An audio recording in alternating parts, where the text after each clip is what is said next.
Hey, thanks for stopping by and checking this video out. Today I'm going to show you how to reset the spring line, which means setting the cables and rewinding the spring. All right, let's get to the video. As you can see right there, I got a cable on the left side that is on the ground. Came off the drum up there. If we go to the right hand side, right there's the other cable just kind of laying there as well, and it came off of that drum. And this is a single torsion. And this method will work if you have a double torsion, like 2 springs versus the 1.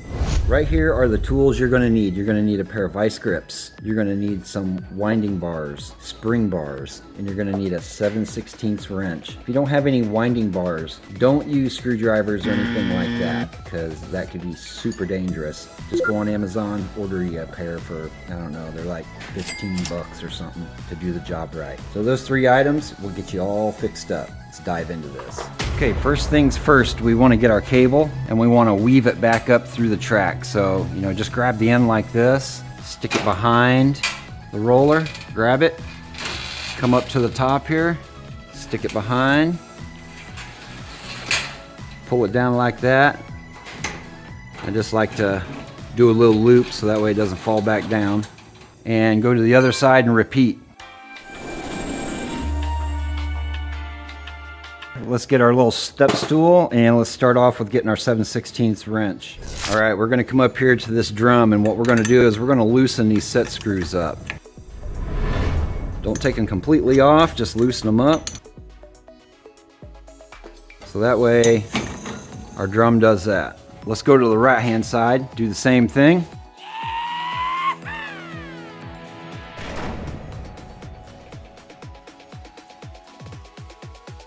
And there we have it. So both drums are now loose. Now we're going to come up to our spring up here. Go ahead and get you a winding bar, spring bar. Stick it in the hole and pull the set screws to where you can get to them. And we're going to loosen these guys up as well.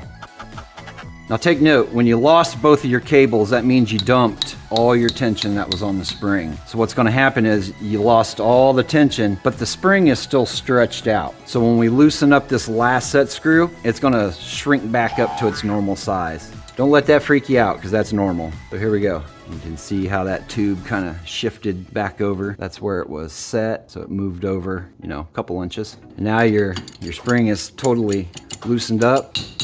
Come back over to the left hand side here. What we're going to do is, see on the tube, see that little dimple?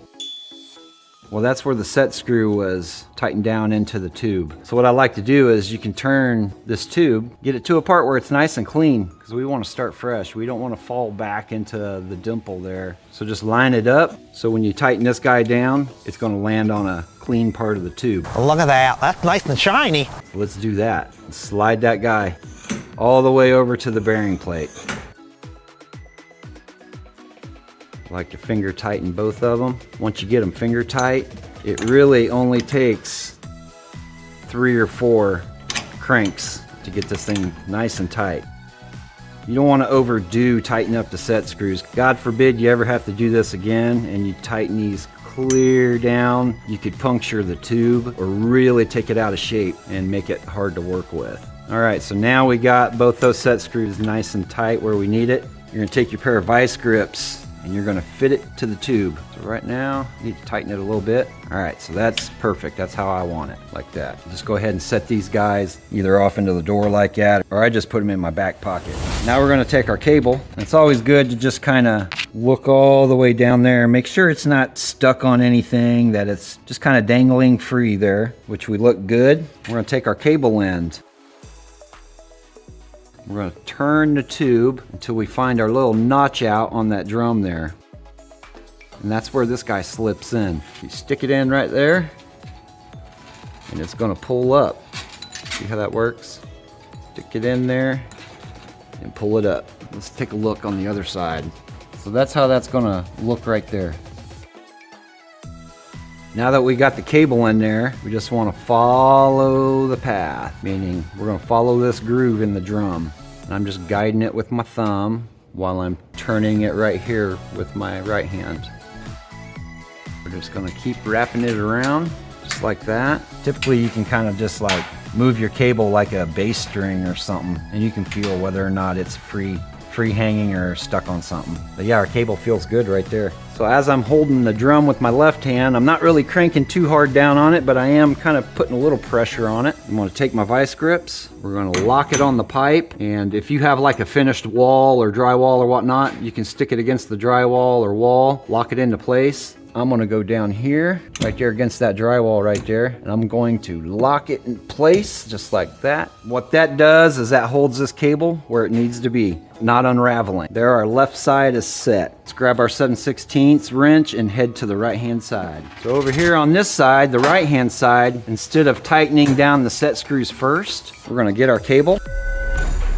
Let's make sure it's not stuck on anything, and I can see it's dangling there just like it should. Take our end. We're going to turn this drum and find that notch out there where the end of the cable goes. Stick it in there, and let's go ahead and start winding this guy up. We don't have to be over next to the bearing plate yet. I just pull it out so that way I can see it. And then we're going to start winding that guy up. Once it's almost all the way there, now you push it all the way over. Kind of pull down a little firmly a little bit, and then just hold it about the same amount that you did the left hand side. It doesn't have to be perfect, but somewhere in the neighborhood. Now we're going to tighten up these set screws.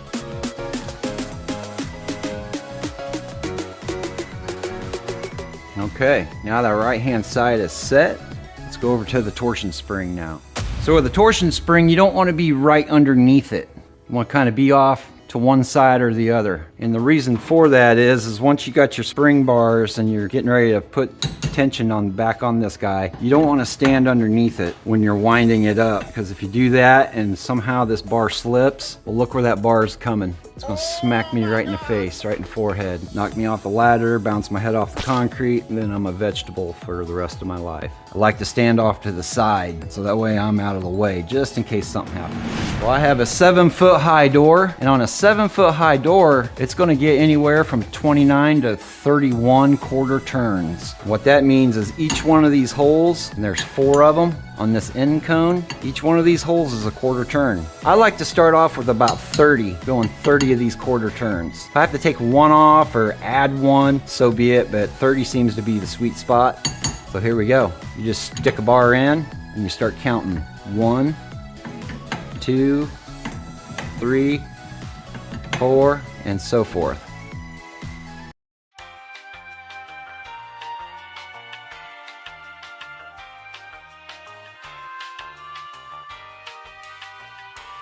So right there's 30 quarter turns. I got my bar laid up, rested against the top strut. Go ahead and grab that 7/16 wrench. I like to pull the bar up, tighten my set screws down with finger tight.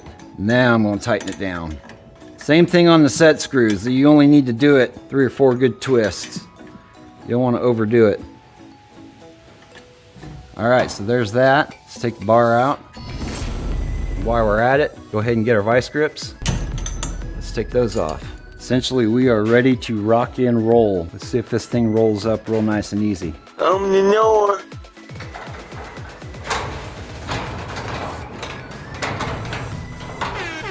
Hey, looky there.